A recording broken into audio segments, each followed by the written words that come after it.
નમસ્કાર મિત્રો, બાર સાયન્સ પ્રકરણ 1 નો છેલ્લો ભાગ 11મો કે પદાર્થોનું વિવિધ પ્રકારે વર્ગીકરણ કરવામાં આવ્યું.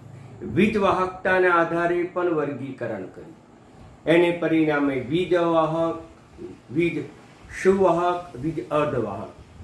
વીજ અર્ધવાહક તરીકે સિલિકોન અને જર્મેનિયમ, જેને આંતરિક અર્ધવાહક કહેવામાં આવે, અને એની વાહકતા વધારવા માટે ડોપિંગની પ્રક્રિયા કરવામાં આવી. ડોપિંગની પ્રક્રિયાથી બે પ્રકારના અર્ધવાહકો બનાવ્યા. ઇલેક્ટ્રોન સમૃદ્ધ અર્ધવાહક, જેને એન પ્રકારના અથવા ઋણ પ્રકારના અર્ધવાહકો કહેતા. બીજું ઇલેક્ટ્રોન ઉણપ ધરાવતા અર્ધવાહકો, જેને આપણે પ્લસ અથવા તો પી પ્રકારના અર્ધવાહકોની પણ આપણે ચર્ચા કરી હતી. અગત્યનું હતું મિત્રો. એ જ પ્રકારે અહીંયા છેલ્લો ટોપિક છે કે ચુંબકીય ગુણધર્મને આધારે ઘન પદાર્થનું વર્ગીકરણ. તો ચુંબકીય ગુણધર્મને આધારે ઘન પદાર્થનું 5 રીતે વર્ગીકરણ કરવામાં આવે છે. પણ પદાર્થમાં ચુંબકત્વનો ગુણધર્મ કઈ રીતે ઉદ્ભવે છે? તો કોઈ પણ પદાર્થમાં સૂક્ષ્મ કણ તરીકે પ્રોટોન અને એની બહારની કક્ષામાં ઇલેક્ટ્રોન ભ્રમણ કરે છે. આ ઇલેક્ટ્રોનના ભ્રમણને પરિણામે બે પ્રકારનું ભ્રમણને પરિણામે ચુંબકીય ગુણધર્મ પદાર્થમાં ઉદ્ભવે છે, જે તમે ધોરણ 11માં અને વારંવાર આમાં પણ આપણે શીખી ગયા છીએ બાર સાયન્સમાં, કે કેન્દ્રની આસપાસ ઇલેક્ટ્રોનના ભ્રમણને પરિણામે ચુંબકીય ક્ષેત્ર ઉદ્ભવે છે.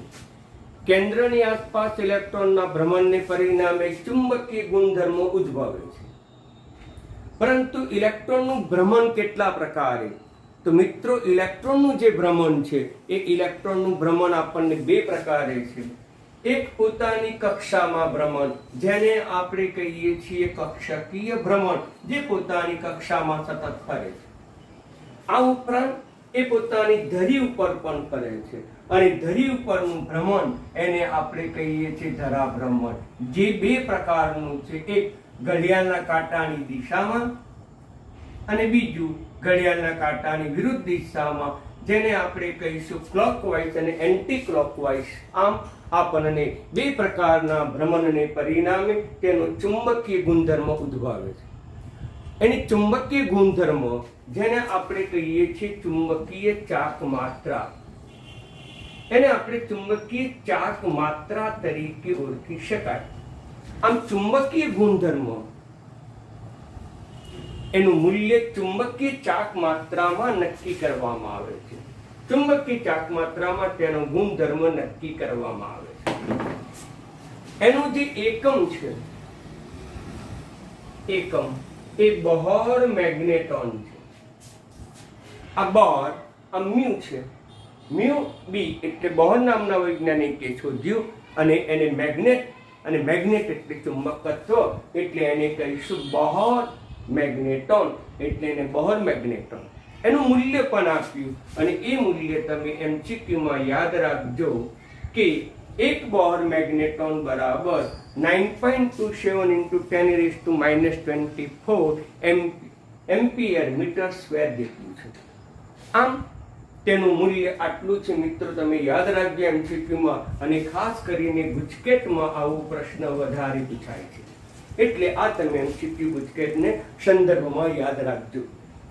હવે પદાર્થમાં ચુંબકીય ગુણધર્મ ઇલેક્ટ્રોનના ભ્રમણને કારણે. ઇલેક્ટ્રોનનું ભ્રમણ બે પ્રકારનું, કક્ષકીય ભ્રમણ અને ધરા ભ્રમણ, અને એને પરિણામે આપણને આ પ્રકારના 5 પ્રકારના ઘન પદાર્થો જોવા મળે છે. એક લઈએ અણુચુંબકીય, અણુચુંબકીય, અને બીજું લઈએ પ્રતિચુંબકીય. મિત્રો, આ બંને પણ તમને ખ્યાલ છે કે જે તમે 11 સાયન્સમાં શીખી ગયેલા છો, કે આણ્વીય કક્ષકવાદની અંદર પદાર્થનો ગુણધર્મ પ્રતિચુંબકીય કે અણુચુંબકીય એ વખતે પણ સમજાવીશું. અણુચુંબકીય એટલે પદાર્થમાં રહેલા કક્ષકમાં ઇલેક્ટ્રોન અયુગ્મિત હોય. જો કોઈ પણ પદાર્થમાં ઇલેક્ટ્રોન અયુગ્મિત હોય તો તે અણુચુંબકીય છે. અને જો પદાર્થમાં, પરમાણુમાં રહેલા કક્ષકમાં બધા જ ઇલેક્ટ્રોન જો યુગ્મિત ઇલેક્ટ્રોન હોય તે યુનિટ ઇલેક્ટ્રોન હોય તો તે પદાર્થોને પ્રતિચુંબકીય તરીકે ઓળખવામાં. આ જે પદાર્થ છે એ ચુંબકીય ક્ષેત્ર જો લગાવવામાં આવે, બાહ્ય ચુંબકીય ક્ષેત્ર, તો એ આકર્ષણ અનુભવે છે.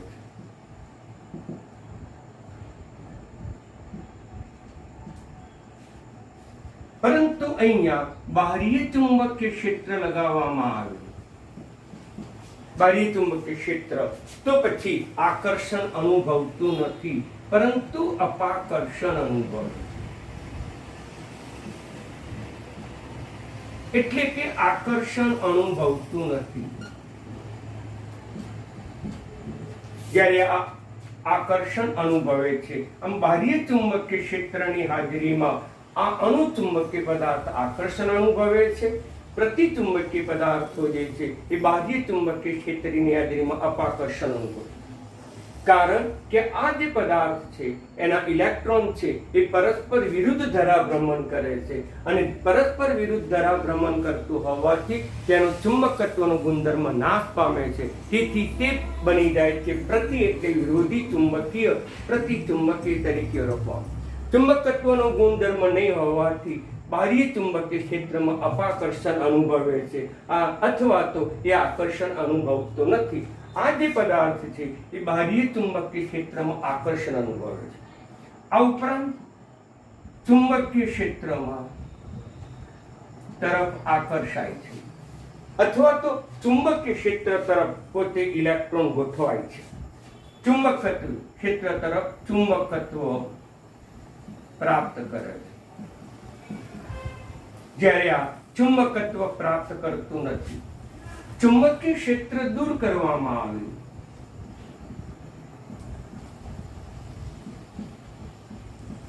તો જે ચુંબકત્વ પ્રાપ્ત કરેલું છે એ ચુંબકત્વ નષ્ટ પામે છે. પછી એ ચુંબકત્વનો ગુણધર્મ જોવા મળતું નથી.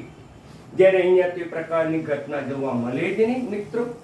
હવે એના ઉદાહરણ લઈએ તો અયુગ્મિત ઇલેક્ટ્રોન ધરાવતો કોઈ પણ આયન તમે લઈ શકો. કોપર +2 પણ લઈ શકો, Fe+2 પણ લઈ શકો, Fe+3 પણ લઈ શકો, Cr+3 પણ લઈ શકો. અને મિત્રો તમને ખબર છે અગત્યનું ઉદાહરણ O2. O2 એ અણુચુંબકીય છે. મેં ગેસ સાયન્સમાં તમને સમજાવ્યું હતું કે તમામ થિયરીઓ, બંધ રચનાની તમામ થિયરીઓ એ ઓક્સિજનને પ્રતિચુંબકીય કહે છે.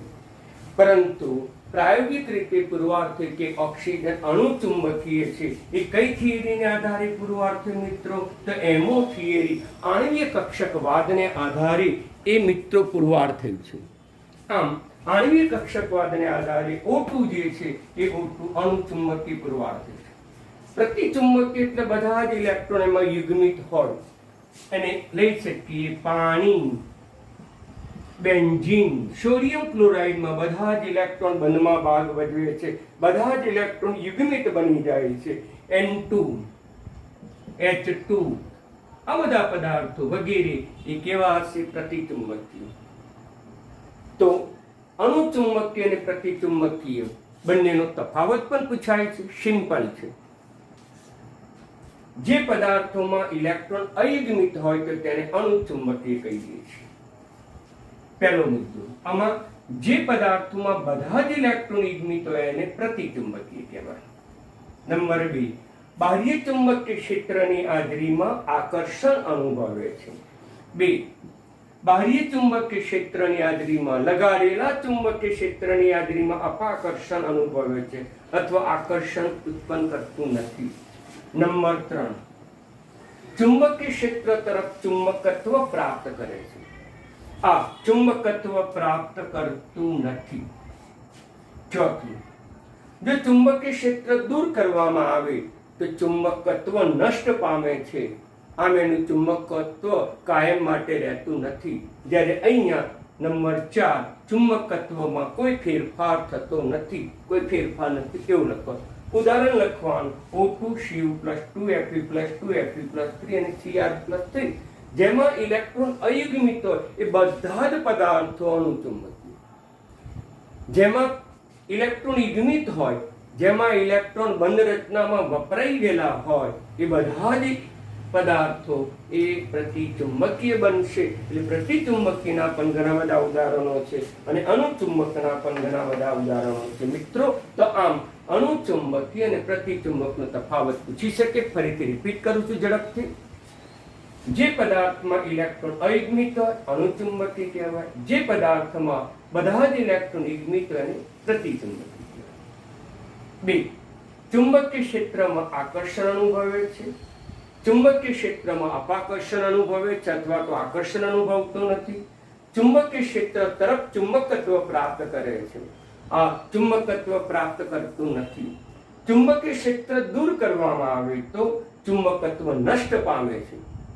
ચુંબકત્વમાં કોઈ ફેરફાર થતો નથી. ઉદાહરણ તરીકે તમે આના સિવાય પણ લખી શકો. યાદ રાખો પણ એમાં એક ઇલેક્ટ્રોન અયુગ્મિત આવ્યો છે. આમાં પણ ઉદાહરણ ઘણા બધા લખી શકો, પરંતુ યાદ રાખો કે એમાં બંધ રચનામાં બધા જ ઇલેક્ટ્રોન યુગ્મિત થઈ ગયા હોય તો તે બધા પદાર્થો પ્રતિચુંબકીય બને. એટલે અગત્યનો તફાવત હતો મિત્રો. તમને 2 ગુણ કે 3 ગુણમાં તમે પૂછી શકે. હવે આપણે ચર્ચા કરી બાકીના 3 પદાર્થો: લોહચુંબકીય, પ્રતિલોહચુંબકીય અને ફેરીમેગ્નેટિક. આ પણ તમને પરીક્ષામાં 3 ગુણનું અવશ્ય પૂછાય છે.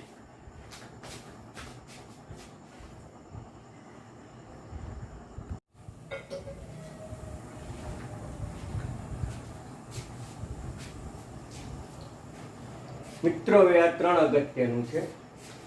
લોહચુંબકીય, પ્રતિલોહચુંબકીય અને ફેરીમેગ્નેટિક 3 ગુણનું તમને પૂછાય છે.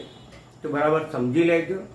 એની અંદર એક શબ્દ અગત્યનો આવે છે ડોમેઇન. ડોમેઇન એટલે શું બરાબર સમજી લો કે ધાતુ આયનો હોય છે. એ ધાતુ આયનો એક નાના વિસ્તારમાં સામૂહિક રીતે ગોઠવાયેલા હોય છે અને સામૂહિક રીતે ગોઠવાયેલા હોવાથી તેને ડોમેઇન તરીકે ઓળખવામાં આવે છે. અને એ વિસ્તારમાં ધાતુ આયનનો પ્રભાવ વધુ હોવાથી ડોમેઇન અથવા તેને પ્રભાવ ક્ષેત્ર પણ કહે છે. અને એ ડોમેઇનને પરિણામે ધાતુ આયનના સામૂહિક ગોઠવણીને કારણે, એના પ્રભાવ ક્ષેત્રને કારણે એક નાના ચુંબકત્વ તરીકે વર્તે છે. તો મિત્રો ડોમેઇન શબ્દ અગત્યનો છે. આમાં ડોમેઇન એટલે શું? ધાતુ આયનનો સમૂહ, ધાતુ આયનોનું જૂથ જે ચુંબકત્વ તરીકે પ્રાપ્ત કરે એ સમૂહને ડોમેઇન તરીકે ઓળખવામાં આવે છે. આ શબ્દ બરાબર યાદ રાખજો. આ ત્રણેયની સમજવા માટે આ શબ્દ જ વારંવાર ઉપયોગી થઈ પડશે. ડોમેઇન એટલે ધાતુ આયનોનું એક નાનું જૂથ કે સમૂહ જે ચુંબકત્વ પ્રાપ્ત કરે છે. નાનું સમૂહ એને ડોમેઇન તરીકે ઓળખવામાં આવે. ધાતુ કે તેના આયનોને નરી આંખે દેખી શકાતા નથી, માટે એને ચિત્ર સ્વરૂપે રજૂ કરવામાં આવ્યું. તો પછી આ એક ચિત્રની અંદર ઘન પદાર્થ છે અને એમાં આ જે રચના બતાવી છે તીરની રચના, એ તીર રચના એ વાસ્તવમાં તો ધાતુ આયનનું ડોમેઇન તરીકે ઓળખીશું. ધાતુ આયન છે. આ એક જ ધાતુ આયનનું ડોમેઇન છે જે આ દિશામાં ચુંબકત્વ તરીકે વર્તે છે. આટલું યાદ રાખવાનું મિત્રો. એટલે ધાતુ આયન એક જ ધાતુ આયન છે અને એમાં ઇલેક્ટ્રોન અયુગ્મિત હોય અને અયુગ્મિત ઇલેક્ટ્રોનને પરિણામે ચુંબકત્વ પ્રાપ્ત કરે. માટે આ રચનાને ડોમેઇન તરીકે આપણે ચિત્ર સ્વરૂપે વૈજ્ઞાનિકોએ દર્શાવ્યું છે. હવે લોહચુંબકીય પદાર્થો કોને કહેવાય? ફેરોમેગ્નેટિક પદાર્થ કોને કહેવાય? કે જે પદાર્થો બાહ્ય ચુંબકીય ક્ષેત્રમાં આકર્ષણ અનુભવે, પ્રબળતાથી આકર્ષણ અનુભવે, તો તેને કહેવાય લોહચુંબકીય પદાર્થો. આ પણ બાહ્ય ચુંબકીય ક્ષેત્રમાં આકર્ષણ પણ નિર્બળતાથી આકર્ષણ અનુભવે. આ તો બાહ્ય ચુંબકીય ક્ષેત્રમાં આકર્ષણ અનુભવે જ નહીં. તમારી પાસે ચુંબક હોય તો ચુંબકથી કેટલાક પદાર્થો પ્રબળતાથી આકર્ષાય, એ લોહચુંબકીય પદાર્થો તરીકે ઓળખવામાં આવે. તો ચુંબકીય ક્ષેત્રને પ્રભાવથી તે પ્રબળતાથી આકર્ષાય છે. શરૂઆતમાં એ ડોમેનની જે ગોઠવણી છે, આ ડોમેનની ગોઠવણી, એનો અભિવિન્યાસ અવ્યવસ્થિત હોય છે. અભિવિન્યાસ એટલે જ ગોઠવણી. મિત્રો આ બીજો શબ્દ છે, પારિભાષિક શબ્દો છે, પણ અભિવિન્યાસ શબ્દ એ સારો કહેવાય. અભિવિન્યાસ ન હોય તો ગોઠવણી શબ્દ બોલો તો ચાલે. એમાં જે ડોમેનની દિશા છે એક દિશામાં નથી. કેટલાક ડોમેન ઉપરની, કેટલાક ડોમેન નીચેની દિશામાં છે, કેટલાક ઉપરની. એટલે ગોઠવણી અવ્યવસ્થિત હોય છે. પરંતુ જેવું બાહ્ય ચુંબકીય ક્ષેત્ર લગાડવામાં આવે, જેવું બાહ્ય ચુંબકીય ક્ષેત્ર, તરત જ આ ડોમેન અથવા ધાતુ આયનનો સમૂહ કોઈ એક દિશામાં તરત ગોઠવાઈ જાય છે. અને એક દિશામાં ગોઠવવાને પરિણામે એનો અભિવિન્યાસ બદલાય છે. અભિવિન્યાસ એક જ દિશામાં ગોઠવાય છે અને પરિણામે તે બાહ્ય ચુંબકીય ક્ષેત્ર વડે પ્રબળતાથી આકર્ષાય છે. હવે ચુંબકીય ક્ષેત્ર દૂર કરવામાં આવે, જો ચુંબકીય ક્ષેત્ર દૂર કરવામાં આવે તો આ ગોઠવણી બદલાતી નથી. આ ગોઠવણી કાયમ રહે છે. અભિવિન્યાસ આ પ્રકારનો કાયમ રહે છે. તેથી તેમાંથી કાયમી લોહચુંબક બનાવી શકાય છે. લોખંડમાંથી આપણે કાયમી લોહચુંબક બનાવી શકીએ. Fe, cobalt, nickel, copper, cadmium અને CrO2 જેવા પદાર્થોમાંથી આપણે કાયમી લોહચુંબકત્વ અથવા તો લોહચુંબકીય પદાર્થો બનાવી શકાય અને એનો જે ગુણધર્મ છે એ લોહચુંબકત્વ તરીકે ઓળખવામાં આવે. એને કહીશું લોહચુંબકત્વ. આ જે ગુણધર્મ છે, આ વિશેષણ છે લોહચુંબકીય પદાર્થો, એમાં રહેલો ગુણધર્મ લોહચુંબકત્વ પૂછે તો પણ મિત્રો આ જ લખવાનું. ફરીથી બરાબર સમજી લો. એક શબ્દ અગત્યનો છે ડોમેન, કે ધાતુ આયન કે પદાર્થમાં રહેલા ધાતુ આયન એક જૂથમાં હોય છે, એક સમૂહમાં હોય છે. આ નાનો સમૂહ એને ડોમેન તરીકે ઓળખવામાં આવે છે. એ ચુંબકત્વનો ગુણધર્મ ધરાવે છે. પણ આ સમૂહની ગોઠવણી 3 પ્રકારે જોવા મળે. ડોમેનની ગોઠવણી 3 પ્રકારે જોવા મળે.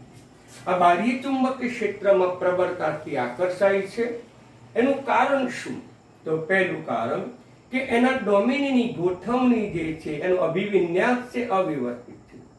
બાહ્ય ચુંબકીય ક્ષેત્ર લગાડવામાં આવે તો તેનો અભિવિન્યાસ ઉપરની તરફ ગોઠવાય છે, વ્યવસ્થિત રીતે ગોઠવાય છે, ચુંબકત્વ તરફ ગોઠવાય છે. તેથી બાહ્ય ચુંબકીય ક્ષેત્ર વડે પ્રબળતાથી આકર્ષાય છે. જેવું ચુંબકીય ક્ષેત્ર દૂર કરી દઈએ તો આ ગોઠવણી બદલાતી જ નથી. અને ગોઠવણી ન બદલાવતી હોવાથી તે કાયમ ચુંબકત્વ પ્રાપ્ત કરે છે. માટે એમાંથી કાયમી લોહચુંબક બનાવી શકાય છે. ઉદાહરણ તરીકે મેં બતાવ્યું. પ્રતિલોહચુંબકીય પદાર્થો કોને કહેવાય? આના કરતા વિરુદ્ધ. આ ચુંબકીય ક્ષેત્રમાં પ્રબળતાથી આકર્ષાય છે. ચુંબકીય ક્ષેત્રમાં પ્રબળતાથી આકર્ષણ અનુભવતો જ નથી. અપાકર્ષણ અનુભવે છે એવું લખીએ તો ચાલે. એનું કારણ શું? તો આની અંદર ડોમેનની ગોઠવણી એક દિશામાં હોય અને તેનાથી વિરુદ્ધ દિશામાં હોય, એની સંખ્યા સમાન છે. આ એક દિશામાં, એને ચિત્રમાં જુઓ, આ એક દિશામાં ઉપરની દિશામાં આમ ઉપરની દિશામાં રહેલા ડોમેનની ગોઠવણી 3, નીચેની દિશામાં ગોઠવાયેલા ડોમેન આ 1, આ 2, 3, એ પણ 3. આમ ઉપરની દિશામાં ગોઠવાયેલા ડોમેન, નીચેની દિશામાં ગોઠવાયેલા ડોમેન ની સંખ્યા સમાન હોવાથી તેમનો ચુંબકત્વનો ગુણધર્મ પરસ્પર નષ્ટ પામી જાય છે. આંતર પ્રક્રિયાથી તેમનું ચુંબકત્વ નાશ પામે છે. તેથી બાહ્ય ચુંબકીય ક્ષેત્રમાં પોતે આકર્ષણ અનુભવતો નથી મિત્રો. ઉદાહરણ તરીકે એક જ છે MA નું, જે તમે યાદ રાખજો MCQ માટે. આ બહુ જ અગત્યનો છે કે MA નો કેવા પ્રકારનો પદાર્થ? તો તમારે થશે પ્રતિલોહચુંબકીય પદાર્થ. હવે ફેરીમેગ્નેટિક જુઓ. તો ફેરીમેગ્નેટિક એ બાહ્ય ચુંબકીય ક્ષેત્રમાં નિર્ભરતાથી આકર્ષાય છે. ત્યાં પોતે નિર્ભરતાથી આકર્ષાય છે. કારણ કે એક દિશામાં ગોઠવાયેલા હોય અને બીજી દિશામાં ગોઠવાયેલા ડોમેનની જે સંખ્યા છે એ સંખ્યા સમાન નથી. અહીંયા સંખ્યા સમાન હતી. અહીંયા એક દિશામાં ગોઠવાયેલા, ઉપરની દિશામાં ગોઠવાયેલા ડોમેન કેટલા? આ 1, આ 2, આ 3 અને 4. ઉપરની દિશામાં ગોઠવાયેલા ડોમેન 4. હવે મિત્રો નીચેની દિશામાં ડોમેન કેટલા? 2. તો આમ બંને સંખ્યા સમાન નથી, તો તેવા પદાર્થને ફેરી મેગ્નેટિક પદાર્થો તરીકે ઓળખવામાં આવે છે. તેઓનો ચુંબકત્વનો ગુણધર્મ પરસ્પર નષ્ટ પામતો નથી, કારણ કે એક દિશામાં રહેલા ડોમેન અને બીજી દિશામાં રહેલા ડોમેનની સંખ્યા ભિન્ન હોવાથી એક દિશામાં રહેલા ડોમેન તફાવત જેટલા ચુંબકત્વ પ્રાપ્ત કરે છે, તેથી તેઓ બાહ્ય ચુંબકીય ક્ષેત્રની હાજરીમાં આકર્ષાય છે. આમાં બે ડોમેન એવા હશે આ રચનામાં કે જે ચુંબકત્વ પ્રાપ્ત કરશે, પરંતુ તે નિર્બળતાથી પ્રાપ્ત કરશે. જ્યારે આ રચનામાં તો 6 ડોમેન એક જ દિશામાં ગોઠવાય છે અને એક જ દિશામાં ગોઠવતા હોવાથી તેનું ચુંબકત્વ મહત્તમ બની જાય છે. એમાંથી કાયમી લોહચુંબક બનાવી શકાય છે, જ્યારે આમાંથી લોહચુંબક કાયમી બનાવી શકાતું નથી. મિત્રો, આનું ઉદાહરણ તરીકે છે Fe3O4. પણ Fe3O4 જેને મેગ્નેટાઇટ તરીકે ઓળખવામાં આવે છે, ખનિજ તરીકે, એ બે પદાર્થોનું મિશ્રણ છે. 2FeO વત્તા Fe2O3 આવું પણ તમને પૂછાયેલું છે MCQ માં, તો યાદ રાખજો આ પણ મેગ્નેટાઇટ છે જે Fe3O4. બીજું MgFe2O4 મિત્રો, એ પણ બે પદાર્થોનું મિશ્રણ જ છે મિત્રો. તો એક MgO હશે અને બીજો કયો હશે? Fe2O3. આમ બે પદાર્થનું ખનિજ બને છે. આમ ખનિજને પરિણામે એ પદાર્થ બને છે જેને ફેરીમેગ્નેટિક કહેવામાં. આ પણ ZnFe2O4 આ પણ ફેરીમેગ્નેટિક છે. એમાં ઝીંક ઓક્સાઇડ અને Fe2O3 નો સરવાળો કરો મિત્રો, એટલે આ પ્રાપ્ત થશે. એટલે આમ 3 ઉદાહરણ તમે યાદ રાખો. 3 ખનિજ છે એ તમારે યાદ રાખવું પડશે જે ફેરીમેગ્નેટિક છે. એટલે આ પણ જે છે એ MCQ માટે તમારે ઇમ્પોર્ટન્ટ છે. મિત્રો, બીજી વસ્તુ અગત્યનું છે કે ફેરીમેગ્નેટિકને જો ગરમ કરવામાં આવે તો તેનો ગુણધર્મ નાશ પામે છે અને પોતે કેવો બની જાય છે? પોતે અણુચુંબકીય ગુણધર્મ પ્રાપ્ત કરે છે. યાદ રાખજો મિત્રો, આ MCQ માં આ પૂછાયેલું છે કે આમાંથી કયા પદાર્થને ગરમ કરતા તેનો ગુણધર્મ નાશ પામી અણુચુંબકીય બને? તો ફેરીમેગ્નેટિક. આવું પણ પૂછાય છે કે ફેરીમેગ્નેટિકને ગરમ કરતા કેવો પદાર્થ બને? 4 વિકલ્પ આપે તો ફેરીમેગ્નેટિકને ગરમ કરવામાં આવે તો અણુચુંબકીય પદાર્થ બને. મિત્રો, હવે MCQ તમારે યાદ રાખવા પડે. તો ચુંબકત્વના આધારે મેં ઘન પદાર્થો સમજાયા. આ બે અલગ વસ્તુ છે કે જે ઇલેક્ટ્રોન રચના ઉપર આધાર રાખે છે. જો ઇલેક્ટ્રોન અયુગ્મિક તો બની ગયો અણુચુંબકીય, પરંતુ ઇલેક્ટ્રોન બધા યુગ્મિક તો બની ગયા પ્રતિચુંબકીય, જે તમે એક્ઝાક્ટ સાયન્સમાં શીખ્યા હતા. પરંતુ અહીંયા 12 સાયન્સમાં અગત્યનું છે લોહચુંબકીય, પ્રતિલોહચુંબકીય, ફેરીમેગ્નેટિક. ફરીથી જોઈ લઈએ. બાહ્ય ચુંબકીય ક્ષેત્રમાં પ્રબળતાથી આકર્ષાય. બાહ્ય ચુંબકીય ક્ષેત્રમાં આકર્ષણ અનુભવતું જ નથી. બાહ્ય ચુંબકીય ક્ષેત્રમાં નિર્બળતાથી આકર્ષણ અનુભવે. આમાં ડોમેનની ગોઠવણી અવ્યવસ્થિત, પરંતુ બાહ્ય ચુંબકીય ક્ષેત્રના હાજરીમાં બધા જ ડોમેન વ્યવસ્થિત ગોઠવાય છે. આમ તેનો અભિવિન્યાસ એક જ દિશામાં હોય છે, ચુંબકત્વની દિશામાં હોય છે. તેથી તે ચુંબકત્વ પ્રાપ્ત કરે છે અને તેમાંથી કાયમી ચુંબક આપણે બનાવી શકીએ છીએ. ઉદાહરણ તરીકે આમાં ડોમેન એક દિશામાં અને તેનાથી વિરુદ્ધ દિશામાં સમાન હોય છે. 50% ડોમેન એક દિશામાં, 50% ડોમેન વિરુદ્ધ દિશામાં. તેથી તે ડોમેનનું ચુંબકત્વ પરસ્પર નષ્ટ થઈ જાય છે અને તેથી બાહ્ય ચુંબકીય ક્ષેત્રમાં આકર્ષાતા નથી અને તેવા પદાર્થને પ્રતિચુંબકીય. ઉદાહરણ તરીકે MnO. અહીંયા ડોમેનની ગોઠવણી એક દિશામાં જે ડોમેન ગોઠવાયેલા હોય તેના કરતા વિરુદ્ધ દિશામાં ગોઠવાતા ડોમેન સમાન, જ્યારે આમાં સમાન નથી. તેથી ચુંબકત્વ સંપૂર્ણ નષ્ટ પામતું નથી. કંઈક અંશે ચુંબકત્વ હોય છે, તેથી બાહ્ય ચુંબકીય ક્ષેત્રમાં નિર્બળ રીતે આકર્ષાય છે. ઉદાહરણ તરીકે તમારે આ લખવાનું અગત્યનું. જો તેને ગરમ કરવામાં આવે તો તેનો ગુણધર્મ બદલાઈને એ પોતે બની જાય છે અણુચુંબકીય. મિત્રો, આમ ચુંબકીય પદાર્થોના આધારે મેં આજે તમને ઘન પદાર્થનું વર્ગીકરણ સમજાવ્યું. તો મિત્રો, અહીંયા પહેલા પાઠની થિયરી કમ્પ્લીટ પૂરી થઈ જાય છે. પહેલા પાઠની કોઈ જ થિયરી બાકી રહેતી નથી. એટલે તમે પહેલા પાઠની થિયરી અપ ટુ ડેટ રીતે તૈયાર કરજો. આવતીકાલના લેક્ચરમાં હું આ ચેપ્ટર્સની અંદર જે કંઈ MCQ છે એ થોડા તમને અઘરા પડશે. એ MCQ અથવા તો જી નીટમાં પૂછાતા પ્રશ્નો એ તમારી સમજૂતીલક્ષી ઘણા છે, માટે આવતીકાલથી આપણે આ પ્રકરણ ઉપર, પહેલા પ્રકરણ ઉપર આધારિત જે જી નીટના પ્રશ્નો બોર્ડમાં પૂછાયા છે અથવા તો પૂછાવાની શક્યતાઓ છે, બધાની ચર્ચા આવતીકાલે લેક્ચરમાં કરીશું. અસ્તુ, ધન્યવાદ.